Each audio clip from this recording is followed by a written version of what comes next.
વિદ્યાર્થી મિત્રો, આજે આપણે વ્યાકરણ એકમ 2 વિશેષણ અને તેના પ્રકારો વિશે માહિતી મેળવીશું. વિશેષણ અને તેના પ્રકારો એનો એક આ કોઠાની રચના કરેલી છે. એ મુજબ આપણે વિશેષણના પ્રકારો સમજીશું. સૌપ્રથમ વિશેષણ એટલે શું? તો વાક્યમાં સંજ્ઞાના અર્થની કંઈક વિશેષતા દર્શાવનાર તેમજ અર્થને વધુ સ્પષ્ટ કે ચોક્કસ કરનાર પદને વિશેષણ કહે છે. આપણે સંજ્ઞા આગળ શીખી ગયા.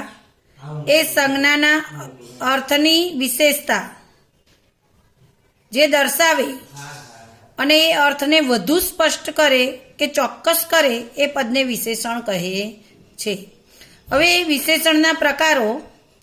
વિશેષણના મુખ્ય 3 પ્રકાર છે. એક અર્થગત પ્રકાર, 2 રચનાગત પ્રકાર અને 3 સ્થાન નિયત પ્રકાર. સૌથી પહેલા આપણે અર્થગત પ્રકારના 2 પેટા પ્રકાર પડે છે એના વિશે માહિતી મેળવીશું. એમાં સૌથી પહેલો ગુણવાચક વિશેષણ છે. આ વિશેષણ વિશેષ્યના, વિશેષ્ય એટલે નામ, નામના રંગ, સ્વાદ, આકાર, કદ, સાદૃશ્ય અને કર્તૃત્વ દર્શાવે છે. તો એમાં સૌ પ્રથમ રંગદર્શક વિશેષણ વિશે આપણે ઉદાહરણ જોઈએ. તો શ્યામ રંગ સમીપે ન જાવું હો રાજ. આ વાક્યની અંદર શ્યામ એ રંગદર્શક વિશેષણ દર્શાવેલું છે. બીજું ઉદાહરણ જોઈએ તો ભાગીરથીનો નવરંગી સાડું ભેંસના છાણમાં જરાક બગડે તો એનો આખો દિવસ બગડતો. આ વાક્યમાં નવરંગી એ રંગનો નિર્દેશ કરેલો હોવાને કારણે રંગદર્શક વિશેષણ કહેવાય છે. હવે ગુણવાચક વિશેષણનો આ પહેલો પેટા પ્રકાર બન્યો કે રંગદર્શક ગુણવાચક વિશેષણ. હવે એનો બીજો પેટા પ્રકાર જોઈએ આપણે તો સ્વાદદર્શક વિશેષણ. સ્વાદ જેમાં દર્શાવેલો હોય એ સ્વાદની વાત કરી છે. તો ગોળ વિના મોળો કંસાર. અહીંયા મોળો એ સ્વાદ દર્શાવેલો છે માટે સ્વાદદર્શક વિશેષણ કહેવાય. બીજું વાક્ય જોઈએ તો ખાટું દહીં છાશ બનાવવામાં વપરાય છે. આ ખાટું શબ્દ એ સ્વાદ દર્શાવે છે માટે તેને સ્વાદદર્શક વિશેષણ કહેવામાં આવે છે. એનો ત્રીજો પેટા પ્રકાર આકારદર્શક વિશેષણ. જે વાક્યમાં આકાર દર્શાવેલો હોય એને આકારદર્શક વિશેષણ તરીકે ઓળખી શકાય છે. દાખલા તરીકે ગોળ ગોળ ફૂદડી ફરતા જઈએ. આ ગોળ ગોળ એ વાક્યમાં આકાર દર્શાવેલો છે. બીજું વાક્ય આડા અવડા પંથે અમે કેમ કરીને જાશું. આ વાક્યમાં પણ આડા અવડા આ શબ્દ છે એ આકાર દર્શાવેલો છે માટે તેને આકારદર્શક વિશેષણ કહે છે.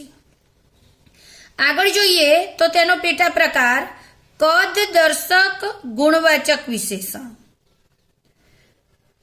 ઉદાહરણ જોઈએ નાની એવી જાતક વાતનો મચાવીએ નહીં શોર.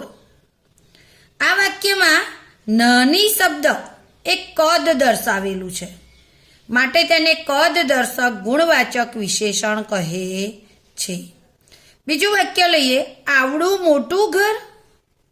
તો આવડું મોટું એક કદ દર્શાવેલું છે માટે તેને કદ દર્શક ગુણવાચક વિશેષણ કહેવાય છે. બીજું લઈએ આગળ તો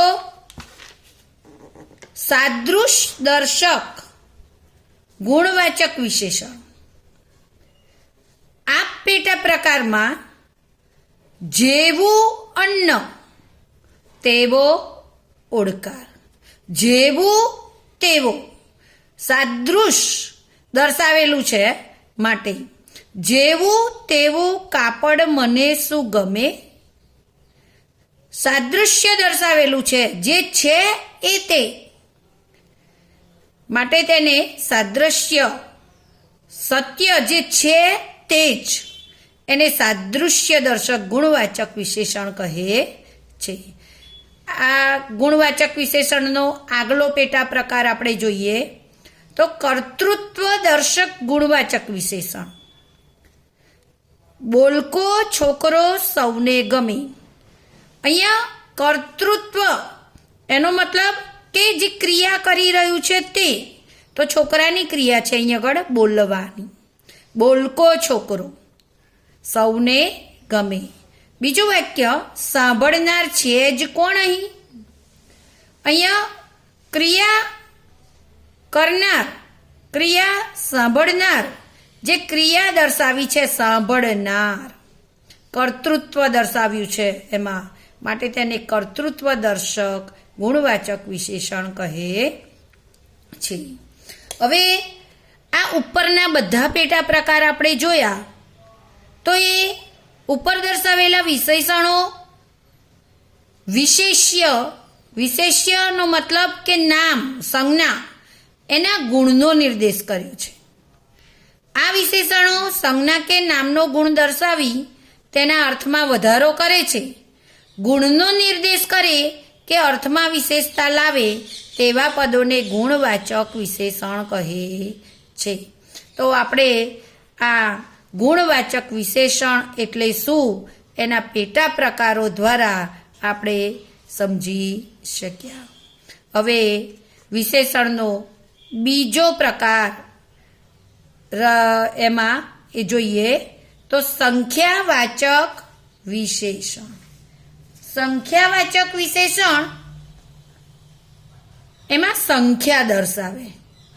હવે જેમાં સંખ્યા દર્શાવેલી હોય પણ જે વિશેષણમાં પૂર્ણાંક સંખ્યા દર્શાવી હોય, પૂરેપૂરી ક્રમ દર્શાવેલો હોય, અપૂર્ણાંક દર્શક હોય, સાકલ્ય હોય, ભિન્નતા હોય, સમૂહ હોય કે અનિશ્ચય હોય, તો એવા વાક્યો જે બનેલા હોય એના આધારે આપણે સંખ્યાવાચક વિશેષણના પેટા પ્રકારો જોઈ શકીએ છીએ. તો હવે આપણે એ પેટા પ્રકારો નીચે પ્રમાણે જોઈએ. ઉદાહરણ લઉં તો આપણે બોલીએ છીએ કે 3, 4, 5, 15, 50, 100 આવા જે આપણે શબ્દો બોલતા હોઈએ તો આ વિશેષણો પૂર્ણ સંખ્યા દર્શાવે છે, માટે એને પૂર્ણાંક દર્શક સંખ્યાવાચક વિશેષણ કહે છે. એનો બીજો પેટા પ્રકાર ક્રમ દર્શક સંખ્યાવાચક વિશેષણ. આપણે ક્રમમાં બોલતા હોઈએ છીએ, પહેલો, બીજો, ત્રીજો, આવી રીતના. તો ત્રીજો, ત્રીજું, ત્રીજું, ત્રીજો, ત્રીજી, ત્રીજું, પાંચમો, પાંચમી, પાંચમું, આ ક્રમિક સંખ્યા દર્શાવે છે, માટે એને ક્રમ દર્શક સંખ્યાવાચક વિશેષણ કહે છે. હવે એનો ત્રીજો પેટા પ્રકાર આપણે જોઈએ તો અપૂર્ણાંક સંખ્યાવાચક વિશેષણ. હવે અપૂર્ણાંક ઉપર જોયું આપણે કે પૂર્ણાંક, પૂર્ણાંક એટલે પૂરેપૂરું, પૂર્ણ સંખ્યા દર્શાવે તો પૂર્ણાંક, અને અપૂર્ણાંક સંખ્યા શું કે વિશેષણ જે વાક્યની અંદર જે વિશેષણ આપ્યું હોય એ વિશેષણ અપૂર્ણ સંખ્યા દર્શાવતી હોય તો તેને અપૂર્ણાંક સંખ્યાવાચક વિશેષણ કહે છે. દાખલા તરીકે પા, અડધું, પોણું વગેરે આ વિશેષણો અપૂર્ણ સંખ્યા દર્શાવે છે. છે તો આ સંખ્યા જ, પા, અડધું, પોણું વગેરે, પણ વ્યાકરણની પરિભાષામાં એને અપૂર્ણાંક સંખ્યાવાચક વિશેષણ કહે છે. આગળ જોઈએ સંખ્યાવાચકનો પેટા પ્રકાર, તો સાકલ્ય દર્શક સંખ્યાવાચક વિશેષણ. હવે સાકલ્ય એટલે શું? સાકલ્ય એટલે જે વિશેષણમાં સકલતા એટલે કે સમગ્રતા દર્શાવતા હોય. ઉદાહરણ દ્વારા ખ્યાલ આવી શકશે. બેવું, તમે બેવ જાઓ, એમાં આપણે બેવ શબ્દ વાપર્યો એ સાકલ્ય દર્શક કહેવાય. ચારે, તમે ચારેય જજો, તમે ચારેય જમવા આવજો. આવી રીતે જ્યારે આપણે વાક્યમાં શબ્દનો ઉપયોગ કરતા હોઈએ છીએ ત્યારે એ વિશેષણ સમગ્રતાને દર્શાવે છે. ચારેય આપણે એક એક એક એક કરીને કહેતા નથી, પણ ચારેયને એક સાથે કહી દઈએ છીએ, સમગ્રતા દર્શાવે છે. માટે એ વિશેષણને આપણે સકલતા કે સાકલ્ય કહેવાય છે. સાકલ્ય દર્શક સંખ્યાવાચક વિશેષણ કહે છે. આગળ જોઈએ સંખ્યાવાચક વિશેષણનો આગળનો જે પેટા પ્રકાર છે તે, તો એને આવૃત્તિ દર્શક સંખ્યાવાચક વિશેષણ કહે છે. એમાં જુઓ તો આવૃત્તિ દર્શાવતા શબ્દો કેવા હોય? બેવડું, ત્રેવડું. આવા જે શબ્દો વાક્યમાં જ્યારે વપરાતા હોય, બેવડું એટલે 2 થાય, ત્રેવડું એટલે 3 થાય. પણ જે શબ્દનો ઉપયોગ કરીએ છીએ આવૃત્તિ ધરાવતા શબ્દોનો ઉપયોગ કરીએ છીએ. એટલે આ વિશેષણોને આપણે સંખ્યા કેટલા ગણી છે તે દર્શાવે છે. બેવડું એટલે ડબલ, ત્રેવડું એટલે 3 ગણું. માટે એને આવૃત્તિ દર્શક સંખ્યાવાચક વિશેષણ કહે છે. હવે આગળનો પેટા પ્રકાર જોઈએ આપણે કે ભિન્નતા દર્શક સંખ્યાવાચક વિશેષણ.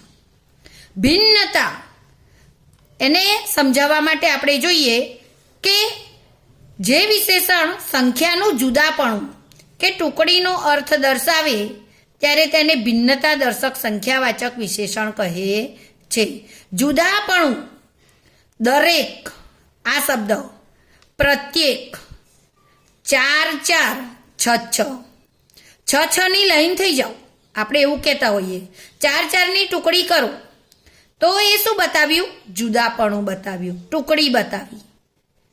પ્રત્યેક દોડો, તો પ્રત્યેક એટલે બધાને દોડવાનું કહ્યું છે, સંખ્યા બતાવી છે, એમાં ટુકડી બતાવી છે, બરાબર. તો આ રીતે જે જુદાપણું કે ટુકડીનો અર્થ દર્શાવે આવા દરેક, પ્રત્યેક, 4 4, 6 6 આવા જે પદો દર્શાવાતા હોય, વિશેષણ તરીકે ઉપયોગમાં લેવાતા હોય, તો તેને આપણે ભિન્નતા દર્શક સંખ્યાવાચક વિશેષણ કહીએ છીએ. આગળ જોઈએ તો સમૂહ દર્શક સંખ્યાવાચક વિશેષણ. હવે અહીંયા સમૂહનો મતલબ સમુદાય. જે વિશેષણ સમુદાય દર્શાવે એને સમૂહ દર્શક સંખ્યાવાચક વિશેષણ કહે છે. એમાં જોઈએ તો ચોકું, દસકો, કોડી, સદી આવા શબ્દોનો આપણે ઉપયોગ કરતા હોઈએ છીએ. તો 1 સદી, 2 સદી, 20મી સદી, 21મી સદી, 3 કોડી પતંગ લાવ્યા એવો આપણે જ્યારે વાક્યમાં ઉપયોગ કરતા હોઈએ છીએ. 3 કોડી સફરજન, 3 કોડી પતંગો, એમ આપણે દસકો, તો 1 દસકો વીતી ગયો, બીજો દસકો આવશે. આ રીતે જે શબ્દોનો આપણે વાક્યમાં ઉપયોગ કરતા હોઈએ છીએ તેને વિશેષણ કહેવાય છે. અને જે વિશેષણો સમુદાય દર્શાવે છે, આ દસકો એ સમુદાય દર્શાવ્યો, સદી એ સમુદાય દર્શાવ્યો, કોડી એ સમુદાય દર્શાવ્યો, તો તેને સમૂહ દર્શક સંખ્યાવાચક વિશેષણ કહે છે. છેલ્લું સંખ્યાવાચક વિશેષણનો પેટા પ્રકાર અનિશ્ચય દર્શક સંખ્યાવાચક વિશેષણ. અનિશ્ચય એટલે કે અચોક્કસપણું દર્શાવે તેને અનિશ્ચય દર્શક સંખ્યાવાચક વિશેષણ કહેવાય. તો વાક્યની અંદર થોડું, ઓછું, ઝાઝું, અન્યોન્ય જેવા વિશેષણો વપરાયેલા હોય તો એને અચોક્કસપણું દર્શાવતા હોવાને કારણે તેને અનિશ્ચય દર્શક સંખ્યાવાચક વિશેષણ કહે છે. હવે થોડું શબ્દ છે તો એ થોડું એટલે એક માપ છે, સંખ્યાનું. ઓછું એ પણ એક માપ છે. સંખ્યા તો દર્શાવેલી જ છે, પણ અનિશ્ચય દર્શક સંખ્યા દર્શાવેલી છે. હવે આના પ્રકારો જે રહ્યા બીજા એ આપણે ભાગ 2 માં જોઈશું.